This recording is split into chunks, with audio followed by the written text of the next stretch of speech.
В июне 2024 года в селе Жоломбет Акмолинской области пропала 33-летняя мать двоих детей Зарема Аздоева. Поиски длились несколько дней. Полицейские, МЧСники, волонтеры и простые жители села обыскали все окрестности. Никто и представить не мог, что все это время тело Заремы находилось совсем рядом с тем местом, где она проживала. Там, где иногда проводили время ее сыновья, которые обустроили себе некий игровой штаб. Только представьте, несколько дней ее дети играли рядом с телом матери и даже не подозревали, что она лежит неподалеку под грудой мусора. В марте 2025 года убийца был осужден на 10 лет. У родных Заремы осталось очень много вопросов к расследованию дела и суду. Они уверены, преступник действовал не один. Подробнее в этом выпуске. 3 июня. Село Жоломбет. На этих кадрах с камеры видеонаблюдения видно, как Зарема Аздоева возвращается домой с ночной смены. Ее силуэт скрывается за деревьями. Больше живой ее никто не видел.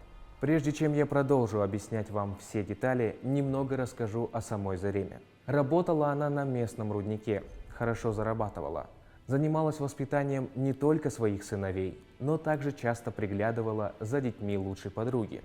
А еще со школы растила свою племянницу, которая жила с ней с начальных классов.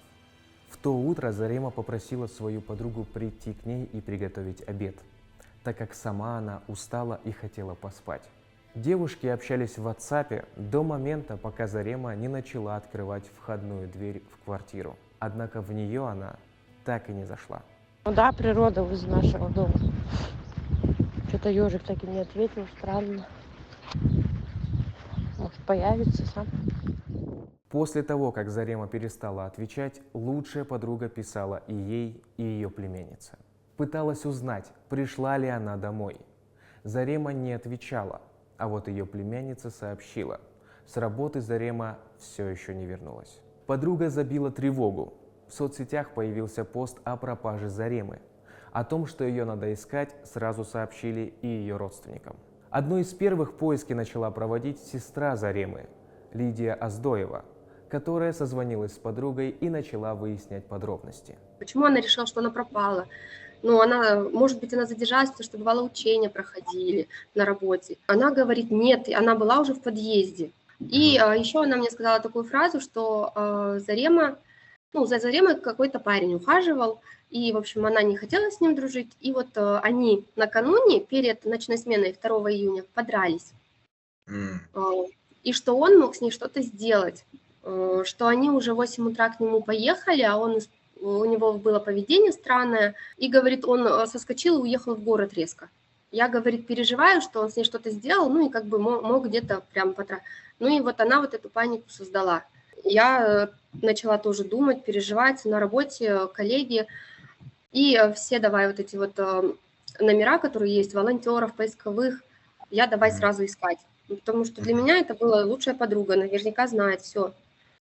И они уже обыскали, говорит, весь Жоломбет, даже на кладбищах были. Все, я в 2 часа нашла волонтеров, лидер КЗ, на что мне ответили, что они, это не приоритетные поиски, не то, что там не жалко человека, молодая, может, действительно задержалась, но они в приоритете всегда, у них детки, там особенные люди. Они мне сказали, что информационно они нам помогут без проблем. Что они и сделали. И также они курировали меня по телефону, что делать, как искать.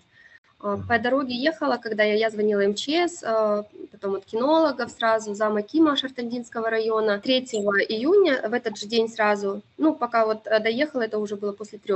Со мной поехали несколько машин, коллеги, там мужья коллег, там жены, друзья. Лидия вместе с поисками параллельно вела свое расследование. Пыталась понять, куда могла исчезнуть ее сестра. Просматривала все записи с камер видеонаблюдения в округе. Изучала скрины с переписками между Заремой и ее подругой. Смотрела переписки с племянницей, которая жила у Заремы. И она заметила много странностей и нестыковок. Подозрения стали пасть на вот эту подругу лучшую и на нашу племянницу.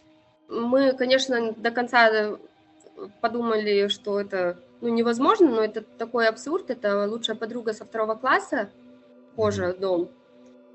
Хоть и родители всегда запрещали Зареме с ней дружить, потому что, ну, вот из-за ее образа жизни. Мгм.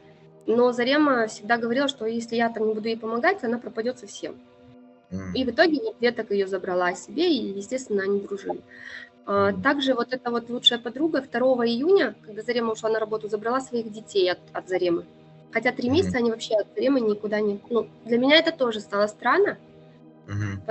потому что по поселку сказали, что в эту ночь где-то выпивала алкоголь, гуляла всю ночь. То есть она их забрала, у себя в квартире оставила и ушла гулять. В целом, по словам Лидии, выяснилось много подозрительных подробностей. Я озвучу несколько из них. Первое – это то, что лучшая подруга вместе с племянницей в то же утро, когда пропала Зарема, пошли в несколько разных магазинов. В одном купили постельное белье, в другом сигареты, в третьем – внимание, моющее средство или, как его называют, белизну. При этом все это можно было приобрести в одном месте. Зачем нужно было столько ходить? Важно отметить, что у подруги Заремы в этом же подъезде, только этажом выше, есть квартира, в которой она не жила, а только делала ремонт. Чтобы вам было понятно, вот схема подъезда. Здесь квартира Заремы, а здесь квартира, которая принадлежит подруге. Купленную белизну она передала жительнице села Жолумбет, которую наняла, чтобы та помыла в ее квартире и в подъезде полы и стены. Зачем так срочно понадобилось отмывать все это? К слову, уборщица потом расскажет Лидии, что когда она пришла туда проводить уборку, все стены и полы были в разводах, как будто до нее кто-то уже пытался прибраться. Как позже выяснится во время следственных действий, вся лестничная площадка была в следах крови, которые пытались смыть. Еще один подозрительный момент. В то же утро подруга Заремы запенила у себя в квартире дверной проем, ведущий в одну из комнат. Дверь закрыла. В дальнейшем она будет использовать это как предлог, чтобы не впускать в ту комнату волонтеров, которые обыскали открытые квартиры в доме в поисках зацепок. Однако волонтеры все же зайдут и, по словам Лидии, найдут там окровавленную тряпку.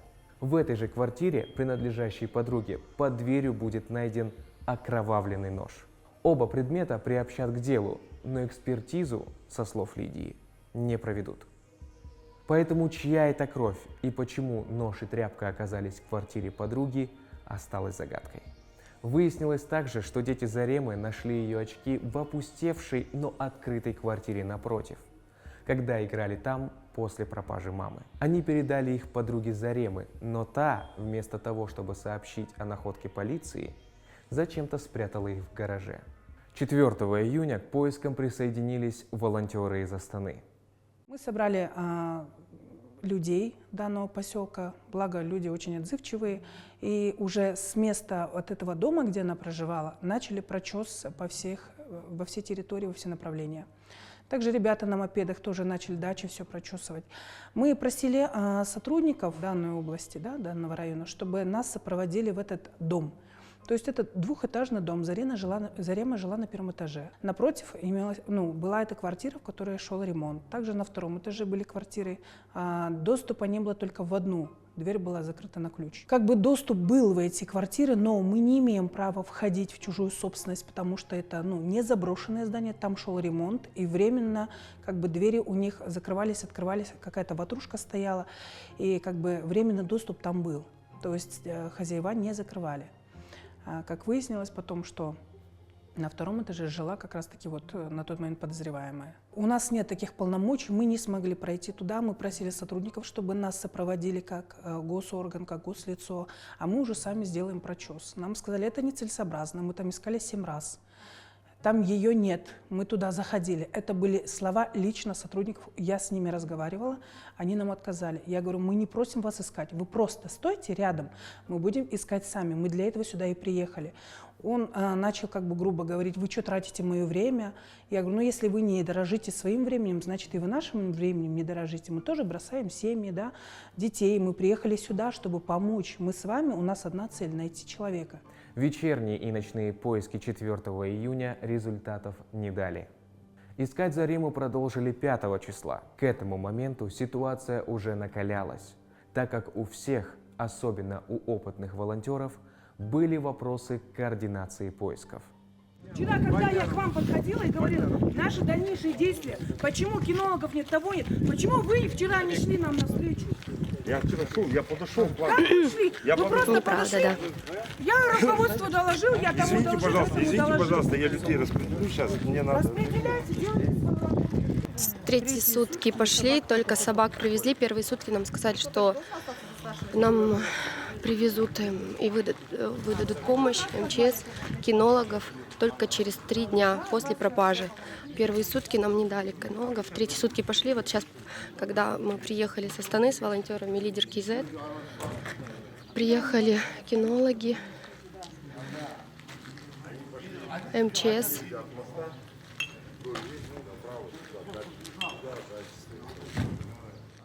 Мы как бы начали разговаривать с местным акимом. Как раз мы вот где-то к 12 часам нас пригласили пообедать. Мы вот перекусили, и потом я к акиму подошла, я говорю, сейчас имя не могу вспомнить. Я говорю, дайте нам, пожалуйста, вы как лицо государственной системы, дайте нам добро под вашу ответственность. Мы хотим осмотреть вот этот дом, в котором она проживала.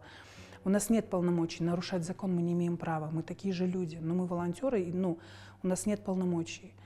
Он говорит, давайте только, говорит, аккуратно все, чтобы, давайте, говорит, сами более опытные волонтеры, чтобы жители не заходили, мало ли, под мою ответственность. Я взяла с собой 3 ребят, остальных оставила на улице, они сделали цепочку, чтобы никто не проходил, не выходил, чтобы не было никаких заметаний, следов, возможно, уже в силу своего опыта, наверное.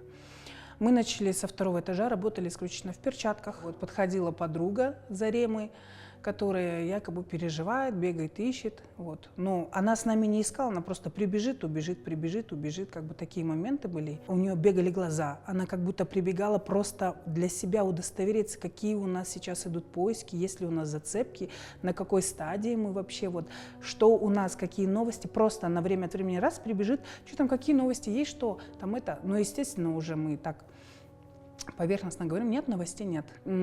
Человек вел себя неадекватно. Неадекватно не потому, что он был под каким-то там состоянием, неадекватным. Она вела себя очень-очень подозрительно, странно. И вот эти ее бегущие глаза и вечно дрожащие руки. Она боялась мне в глаза смотреть. Вот я с ней разговариваю, контактирую, я у нее, естественно, спрашиваю, потому что она человек, который постоянно находился рядом с Заремой, который днем и ночью знает все секреты, они с детства подружки.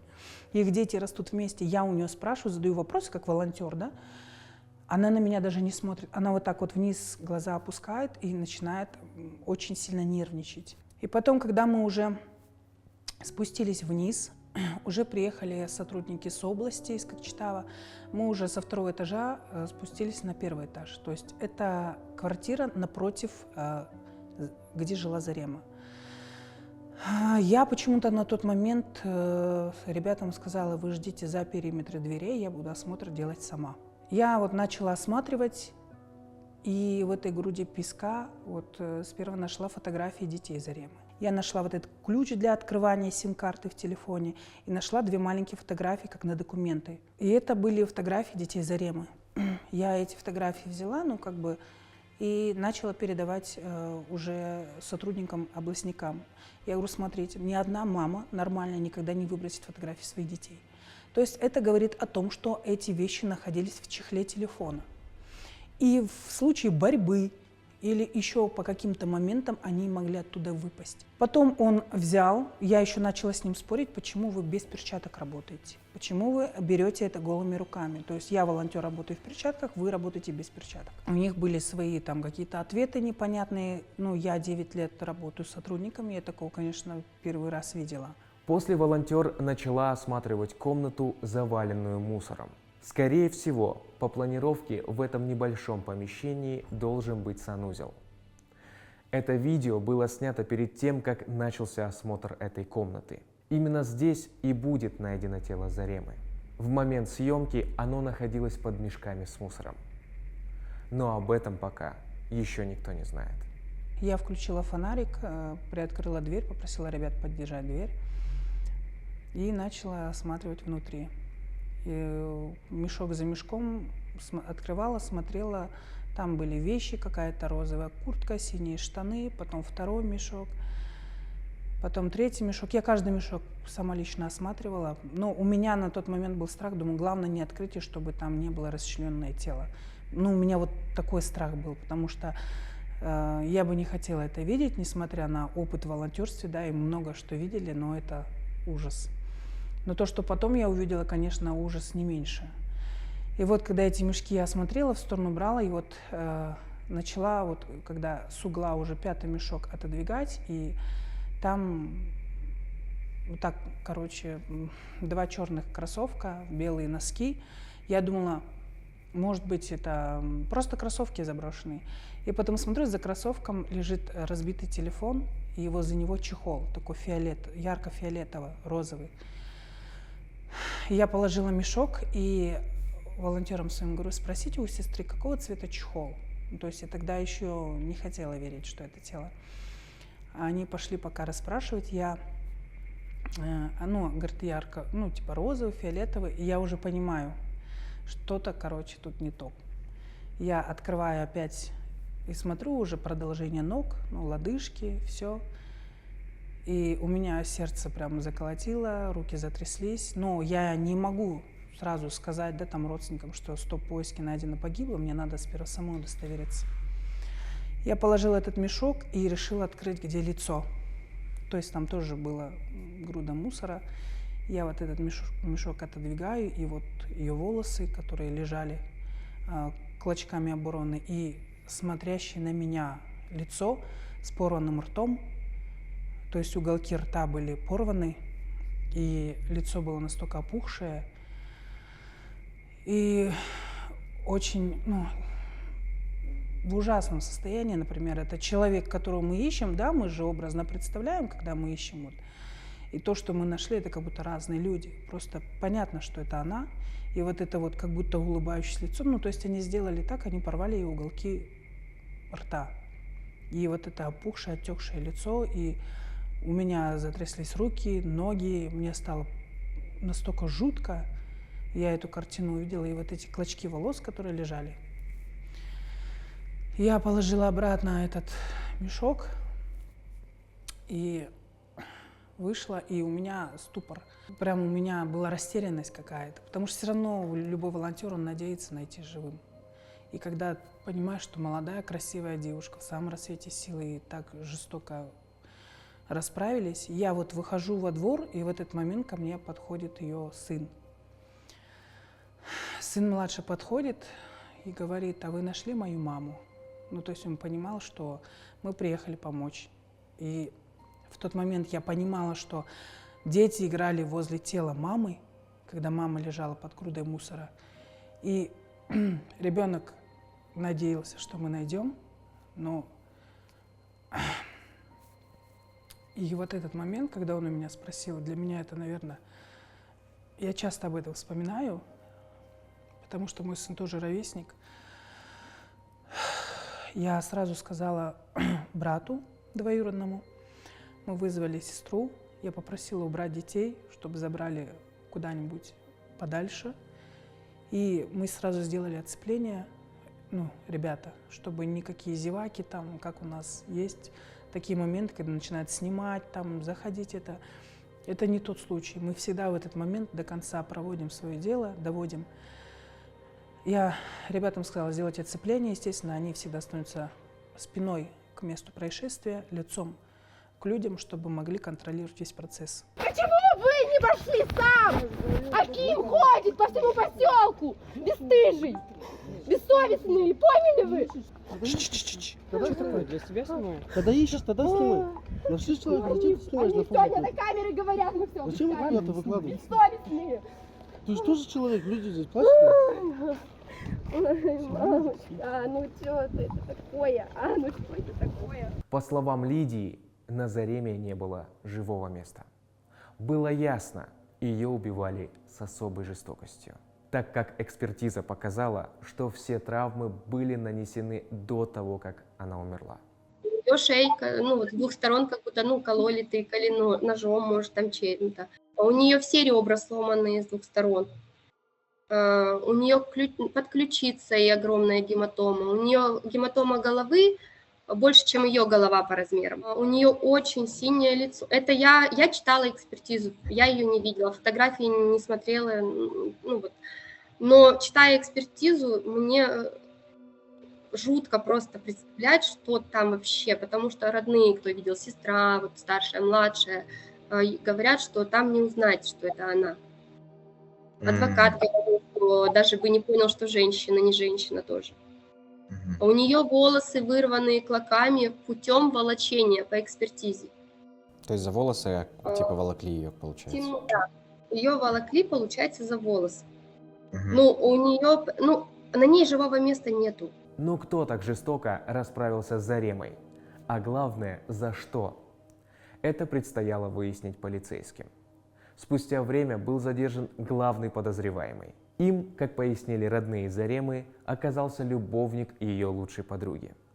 Той самой подруги, которая сообщила о ее пропаже и которая вела себя странно во время поисков. По словам Лидии, как со стороны подруги, так и со стороны племянницы, которая находилась дома с детьми, когда Зарему убивали, было много путаницы в показаниях. Было также немало нестыковок или некосвенных доказательств того, что убийца действовал не один. В итоге перед судом предстала как подруга, обвиняемая в подстрекательстве, так и ее приятель, которому вменяли умышленное причинение смерти группой лиц по предварительному сговору. Вот как все случилось согласно данным из приговора суда. 3 июня приятель подруги рано утром пришел в подъезд, где жила Зарема, чтобы поговорить с ней. Ждал в пустующей квартире напротив. Когда он услышал, что Зарема заходит, вышел на площадку и хотел с ней поговорить. Зарема, испугавшись, хотела убежать. Он схватил ее и затащил в квартиру напротив. Там он ее и задушил. Сломал мобильный телефон Заремы, а тело спрятал под мусором, после чего уехал в Степногорск. По словам Лидии, подруга должна была ее сестре некую сумму. Зарема настойчиво требовала деньги обратно и даже настоятельно просила подругу продать квартиру выше этажом, чтобы рассчитаться с долгом. Подруга рассказала об этом своему воздыхателю, и тот якобы решил действовать по-своему. В итоге Зарема была убита. Почему в суде не были учтены все нанесенные перед смертью телесные повреждения, непонятно. Как итог, убийцу приговорили к 10 годам лишения свободы. Подругу к 2 годам за недонесение. Так как было доказано, она знала, кто убил Зарему, знала, где она находилась, но в полицию не сообщила.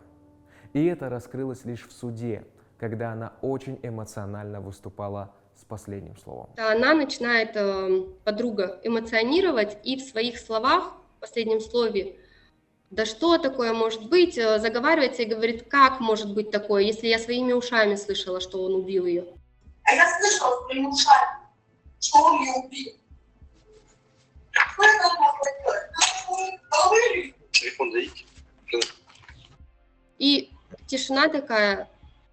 Тут судья почему-то вспомнил про какой-то телефон, защитнику говорит вот этой подруге, подайте мне телефон, перерыв 10 минут. И 10 минут перерыв закончился, они возвращаются, и подруга лучшая говорит, я буду делать заявление. Я все знала, но я не просила его это сделать, и узнала я в 9:30 утра. Тогда мы с племянницей возвращались там от вот этого мальчика, на которого изначально было все сказано, а они к нему пошли к самому первому. Он позвонил, теперь она говорит в 9:30, хотя ну, по НСД там другое время даже. И он сказал ей это все. Она потом походила, ей его стало очень жалко. И, конечно, подругу тоже было жалко Зарему, но ее-то уже нету. И она вот решила не говорить. Но она уже хотела на 3-й день якобы сказать. Ее якобы мучила совесть. И она предложила племяннице признаться. Но племянница сказала, что нет, что она рада, что так и надо Зареме. что там жить-то будут они там одна на первом, вторая на втором этаже, в свое удовольствие. И уговорила якобы ее не говорить. Сейчас родные Заремы готовятся к апелляционному суду. Они считают, что и подруга, и ее приятель получили слишком мягкое наказание. У них в планах, возможно, было даже вывести тело. Просто они не планировали, что придут волонтеры, они не знали, что у нас будет дежурный волонтер оставаться 24/7 на штабе. И у них были совсем другие планы, но мы их разрушили. И для меня, как для волонтера, это, наверное, долг такой, что я хочу, чтобы была справедливость. Я хочу, чтобы люди понесли должное наказание. И я пытаюсь еще раз донести людям, что жестокость в нашем мире, ее и так хватает, нужно быть добрее. Но я как волонтер, я не могу на полпути оставить это дело, и поэтому хочу, чтобы они сели, и чтобы суд наш, гуманный последующий суд, чтобы он прям такой срок дал, чтобы другим был пример, если вдруг у кого-то возникнет такая идея поступить с человеком так, чтобы они подумали, насколько это тяжело для близких, для детей, даже для нас, для волонтеров, которые, можно сказать, уже многое видели, и как придется отвечать и по закону, и перед Всевышним. Поэтому мы, как волонтеры, мы хотим видеть честный приговор. Двое сыновей Заремы остались без мамы. На ее странице в Инстаграм очень много постов, где она бесконечно признается им в любви. Каждый ее пост с их фотографиями дает понять, что они были для нее всем. Сейчас они живут со своим папой и дедушкой. Первое время они прям молчали вообще, я их не узнавала. Вот бывает ребенок замкнутый какой-то, вот, или зашуганные детки, вот когда постоянно, вот не знаю, бьешь что ли ребенка, и потом спрашиваешь, а он постоянно тебе вот такой какой-то нервный. Они такие были. Сейчас вот последний месяц я наблюдаю, как они меняются, как они улыбаться стали иногда, даже сфотографировались, мы селфи сделали, и они прям улыбались. До этого вот все эти 9 месяцев ни разу мы их улыбки не видели. Ну, вот прям смотришь, как будто они вот то ли не такие прям потухшие они прям были. Но они не произносят вообще слово «мама». То есть если они просто слышат, где-то сказали что-то, вот мама услышали, мы просто сидим, и они начинают метаться. Сразу видно, у них искрятся глаза, вот слезки в глазах. Они такие мужчинки, не показывать свои, что-то делают быстро, ну вот эти нервы. И много раз замечали, когда выходишь резко куда-то, они часто первое время, особенно вдвоем, прятались где-нибудь и плакали. Каждый в Джалалымбете сказал, и на суде мы слушали, было очень приятно, учителя. Вот прям такие слова прям сказали, она была невероятной мамой. Прям вот эти слова я повторяю, и на суде так свидетели говорили. Лидия рассказала, что Зарема была по-настоящему добрым и светлым человеком. Помогала бездомным животным, малоимущим семьям. Да даже тот факт, что она воспитывала не только своих сыновей, но и детей подруги, а еще сама растила племянницу, уже говорит о многом. Вы ее какой помните? Какой была Зарема для вас? Ну, мы тоже дрались все детство. Мы с ней самое больше дрались, мне кажется. Ты подрался, но если там на тебя кто-то другой, не дай Боже, там не так посмотрел или там тебя обидел, то ну, у нее такое в характере было. Она всегда горой вставала сразу, она защищаться любила, а особенно защищать кого-то. Она любила очень животных, кошек. Она вечно таскала кошек. Если бездомные были, она таскала всех. Вот очень много там лошадок, всяких курочек, но еще и были собачки, всякие бездомные кошечки. И если она увидит, что глазки там слезятся у котенка, то все, мы с ней вместе сразу в поселок Джалалымбет направлялись. Там женщина живет, любит кошек, у нее очень много кошек тоже. И она знает там все лекарства и как вылечить любую болезнь. И вот Зарема была ее частый посетитель с самого детства. Мы еще в школу ходили.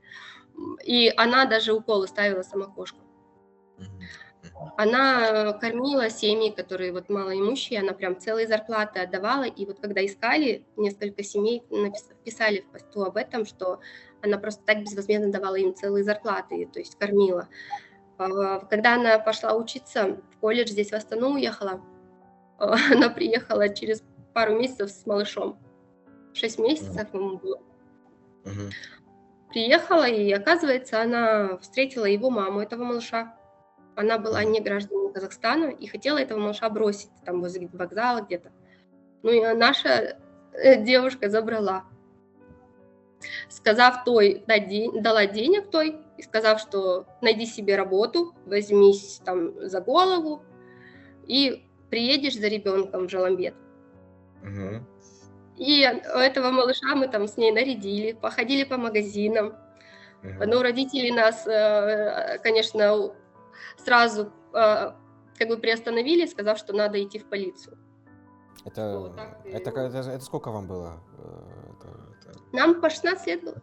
16, да. То есть она, получается, настолько добрый человек была, что взяла у женщины, и, ну, как бы та женщина ей отдала своего ребенка и сказала ей: вот тебе деньги, иди, пожалуйста, найди работу, обустройся, я пока за твоим ребенком присмотрю. И на полном серьезе забрала ребенка 2-месячного. Ну, ему тогда 4, мы думали полгода, но вот ему 4 месяца. Это официальный факт, потому что мы же его передали через полицию ей. Он пожил у нас, ну вот ее искали, ну, наверное, месяца не прошло. Ее быстро нашли, конечно, но рыдали мы долго, мы к нему так привыкли, к малышу, и она тоже переживала, и очень долго она переживала, что она могла его где-то бросить, эта мама. Да, она была строгая, да, она там кричала, могла, как люди говорят, она вот эту подругу свою лучшую по всему Джоломбету материла, на каждом углу обзывала, говорила ей: прекращай пить, в смс-ке писала, вот которая смс-ка у нас имеется, что я твоих детей подниму, ты, пожалуйста, прекрати уже лазить, гулять, пить. Ее родная мама, вот этой подруги, получается, зимой выкинула в трусиках детей, ну, внуков своих. И вот моя сестра забрала их себе с того дня. Получится ли у семьи Заремы добиться ужесточения наказания для подруги и ее приятеля, пока неизвестно. Мы будем следить за рассмотрением апелляции. Подписывайтесь на наш канал, чтобы не пропустить новые выпуски.